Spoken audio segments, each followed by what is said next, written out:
इस चर्चा में स्वागत है। आज हम भारतीय संविधान के एक बहुत ज़रूरी पर शायद कम सुने गए अनुच्छेद पर बात कर रहे हैं। अनुच्छेद 140। ये सुप्रीम कोर्ट की सहायक शक्तियों मतलब एंसिलरी पावर्स से जुड़ा है। हम ये समझने की कोशिश करेंगे कि देश की सबसे बड़ी अदालत अपने फैसलों को सिर्फ कागज से निकालकर असलियत में कैसे बदलती है। इसके लिए क्या ताकत है उसके पास। और हमारी ये सारी बातचीत ये उस जानकारी पर आधारित है जो अनुच्छेद 140 को समझाती है। आपको याद होगा, पिछली बार हमने अनुच्छेद 139 देखा था। उसमें समझा था कि संसद कैसे कानून से सुप्रीम कोर्ट को रिट जारी करने की एक्स्ट्रा पावर दे सकती है। हाँ, वो रिट जुरिस्डिक्शन वाली बात थी। बिल्कुल। तो आज का फोकस है अनुच्छेद 140 पर। ये उससे एक कदम आगे है। कभी सोचा है कि सुप्रीम कोर्ट, इतना बड़ा देश, इतने सारे मामले, कैसे पक्का करता होगा कि उसके फैसले माने जाएं? सिर्फ कह देना तो वो काफी नहीं होता ना। सही बात है। असल चुनौती तो लागू करवाने में होती है। हाँ, तो इसका जवाब काफी हद तक इसी अनुच्छेद 140 में है। ये कोर्ट को वो जरूरी दम देता है। ठीक है, तो चलिए इसे थोड़ा खोलकर समझते हैं। शुरुआत करते हैं एकदम बेसिक सवाल से। ये अनुच्छेद 140 है क्या आखिर? ये अनुच्छेद कहता है कि संसद कानून बनाकर सुप्रीम कोर्ट को ऐसी सप्लीमेंट्री यानी अतिरिक्त शक्तियां दे सकती है जो कोर्ट को अपना अधिकार क्षेत्र, अपनी ज्यूरिसडिक्शन ठीक से इस्तेमाल करने के लिए जरूरी लगे। आम भाषा में कहें तो ये कोर्ट को अपने फैसलों को लागू करवाने की ताकत देने का रास्ता है। बिल्कुल। मतलब ये पक्का करना कि कोर्ट के आदेश सिर्फ घोषणाएं बनकर न रह जाएं, उनका असर दिखे जमीन पर। और यहाँ ये जानना बड़ा मजेदार हो जाता है कि ये सहायक शक्तियां हैं क्या असल में, क्या क्या आता है इसमें। तो जो जानकारी हमारे पास है वो बताती है कि इसका दायरा काफी बड़ा है। जैसे मान लीजिए किसी केस की तह तक जाना है तो गवाहों को बुलाना, अच्छा, जरूरी कागजात मतलब दस्तावेज मंगवाना, ये सब। और अगर कोई जानबूझकर कोर्ट की बात ना माने तो वो कोर्ट की अवमानना, कंटेम्प्ट ऑफ कोर्ट, उस पर कार्रवाई करना, सजा देना, ये भी इसी दायरे में आता है। हाँ, ये तो बहुत जरूरी है कोर्ट की अथॉरिटी बनाए रखने के लिए। बिल्कुल।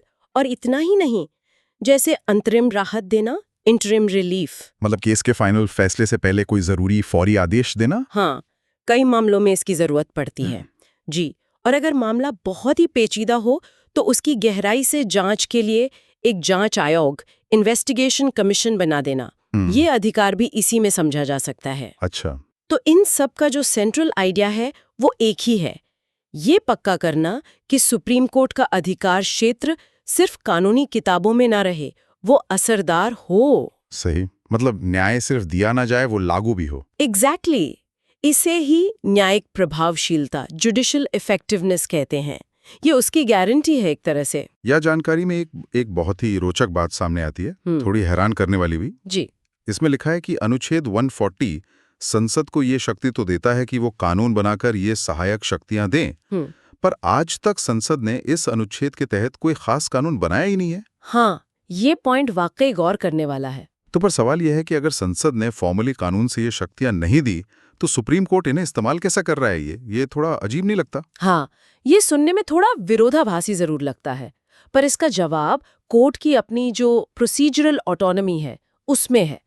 भले ही संसद ने कोई अलग से कानून ना बनाया हो इसके लिए, सुप्रीम कोर्ट ये शक्तियां इस्तेमाल करता है अपने खुद के बनाए नियमों से, सुप्रीम कोर्ट रूल से। अच्छा, अपने नियमों से। हाँ, स्रोत में खास तौर पर ऑर्डर 40 का जिक्र है। तो उस ऑर्डर 40 के जो नियम हैं उनके तहत ये सहायक शक्तियां इस्तेमाल होती हैं। शायद संसद को इसलिए भी जरूरत महसूस नहीं हुई अलग कानून की, क्योंकि कोर्ट अपने नियमों से, जैसे ऑर्डर 40 जो सबूत जुटाने, गवाह बुलाने, आदेश लागू करवाने की प्रक्रिया बताता है, उससे ये काम प्रभावी ढंग से कर पा रहा है। अच्छा, तो मतलब कोर्ट खुद ही एक्टिव है इस मामले में? बिल्कुल। ये दिखाता है कि कोर्ट अपने अधिकार क्षेत्र को असरदार बनाने के लिए अपने मौजूदा ढांचे का ही इस्तेमाल कर रहा है, इंतजार नहीं कर रहा। चलिए, अब थोड़ा इतिहास में झांकते हैं। इसका हिस्टोरिकल कॉन्टेक्स्ट क्या है? स्रोत हमें संविधान सभा की बहसों तक ले जाता है जहां इस पर चर्चा हुई थी, और इसमें डॉक्टर बाबा साहेब अम्बेडकर के विचारों का खास जिक्र है। हाँ, उनका नजरिया बहुत महत्वपूर्ण था इस पर। बिल्कुल, उन्होंने इस बात पर बहुत जोर दिया था। उनके शब्द थे कि सुप्रीम कोर्ट का फैसला सिर्फ कागज पर नहीं रहना चाहिए, इसे लागू करवाने की पूरी शक्ति चाहिए ताकि न्याय की साख बनी रहे। कितने दूरदर्शी शब्द थे। हाँ, ये शब्द अनुच्छेद 140 के पीछे की जो सोच है, जो जरूरत है, उसे बिल्कुल साफ कर देते हैं। बिल्कुल सही कहा। और अगर हम इसे संविधान बनाने की बड़ी पिक्चर में देखें तो डॉक्टर आम्बेडकर की ये बात बहुत गहरी है। संविधान बनाने वाले जानते थे कि सिर्फ एक पावरफुल जुडिशरी बना देना काफी नहीं है।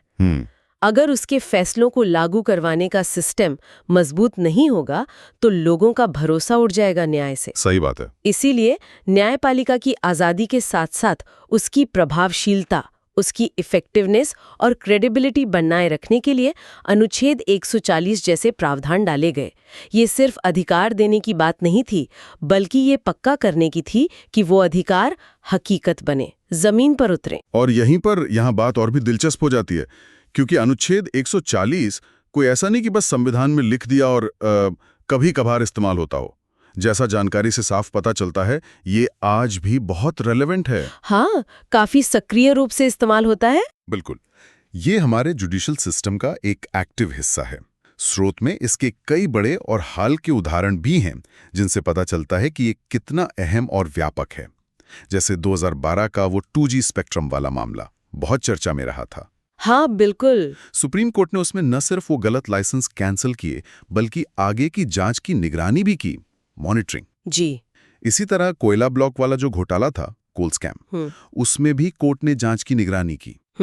या फिर दिल्ली में जैसे प्रदूषण के मामले हैं, बहुत गंभीर। हाँ, वो तो लगातार चलते रहते हैं। तो सुप्रीम कोर्ट ने टाइम टाइम पर कई अंतरिम आदेश दिए, जैसे कुछ तरह के पटाखों पर रोक लगा दी या खास तरह की गाड़ियों के चलने पर पाबंदी लगा दी।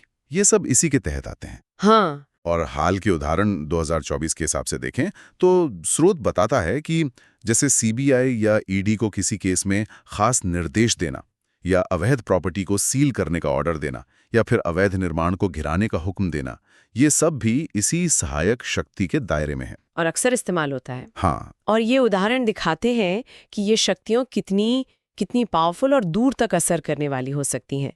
आप सोचिए, 2G या कोयला घोटाले जैसे मामलों में सिर्फ ये कह देना कि आवंटन गलत था शायद काफी नहीं होता।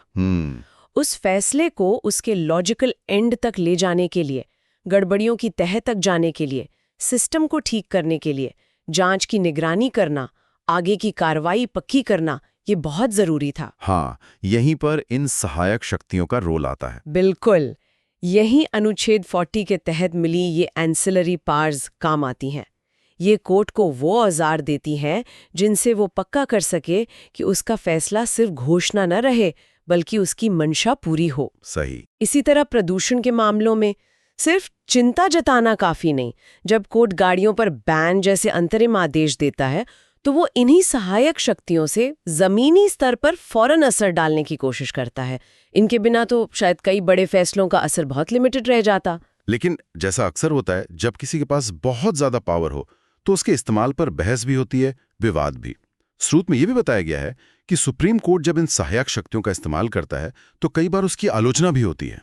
ये भी एक पहलू है। कुछ लोग इसे न्यायिक सक्रियता, जुडिशियल एक्टिविज्म कहते हैं, और कभी-कभी तो इसे न्यायिक अतिक्रमण, मतलब जुडिशियल ओवररीच तक कह दिया जाता है। हाँ, ये तर्क दिया जाता है। उनका मेन पॉइंट ये होता है कि ऐसा करके कोर्ट कई बार कार्यपालिका, मतलब सरकार, या विधायिका यानी संसद के काम में दखल दे रहा है, जो वो शक्तियों के बंटवारे, सेपरेशन ऑफ पावर्स के सिद्धांत के खिलाफ है। हाँ, ये एक पक्ष है।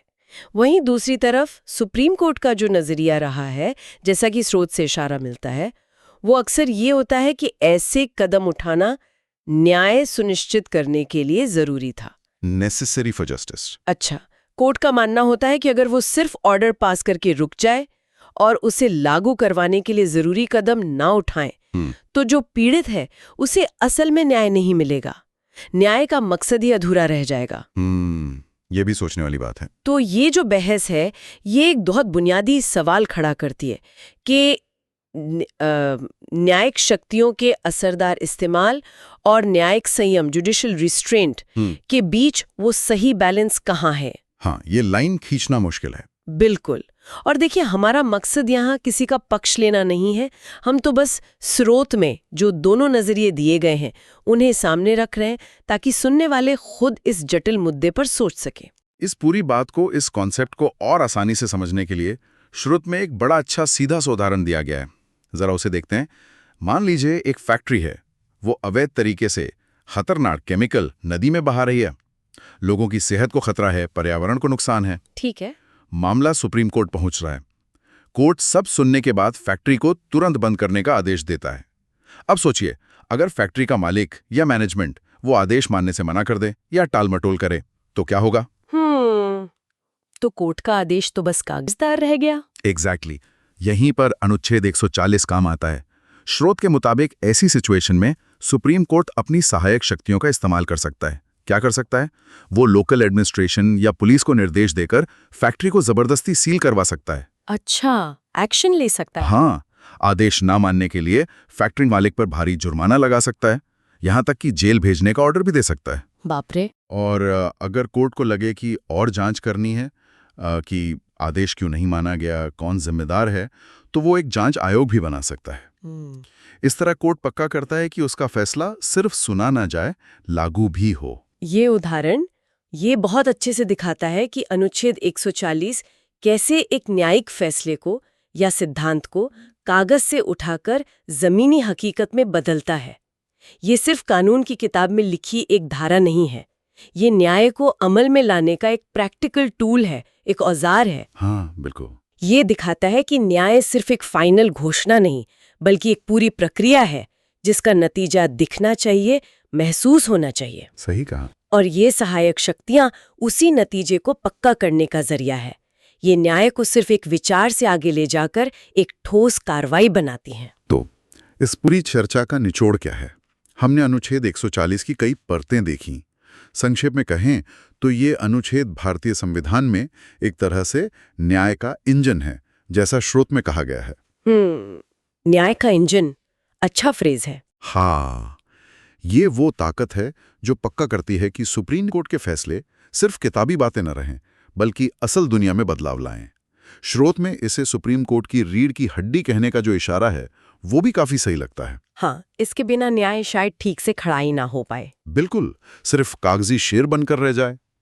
इन्हीं सहायक शक्तियों से संपूर्ण न्याय, कंप्लीट जस्टिस का जो आइडिया है, वो सच हो पाता है। बिल्कुल। हमने आज देखा कि अनुच्छेद 140 क्या है, इसमें कौन-कौन सी शक्तियां आ सकती हैं, इसका ऐतिहासिक संदर्भ समझा, संविधान बनाने वालों की सोच को जाना।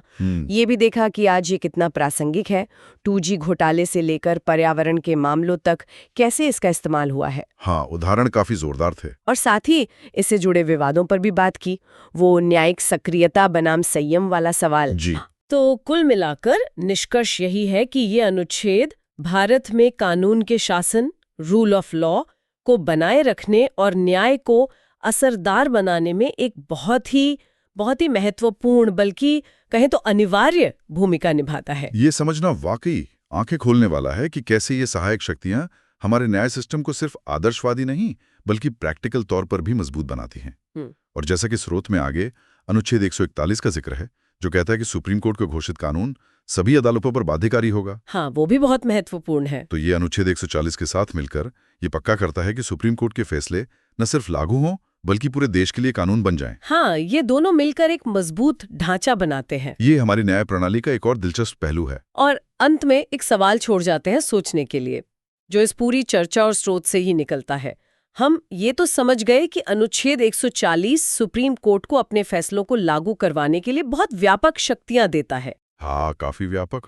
लेकिन सवाल ये है कि हमारा जो संवैधानिक सिस्टम है, वो ये कैसे सुनिश्चित करता है कि इन शक्तिशाली शक्तियों का इस्तेमाल करते समय खुद न्यायालय की भी जवाबदेही बनी रहे।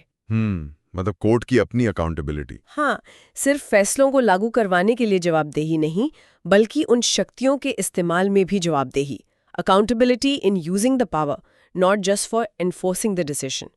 ये तो बहुत गहरा सवाल है। बिल्कुल, ये न्यायिक शक्ति के संतुलन और उसकी अपनी सीमाओं से जुड़ा एक बहुत अहम सवाल है, जिस पर लगातार सोचने और बहस करने की जरूरत है, ताकि शक्ति के साथ जिम्मेदारी का संतुलन हमेशा बना रहे।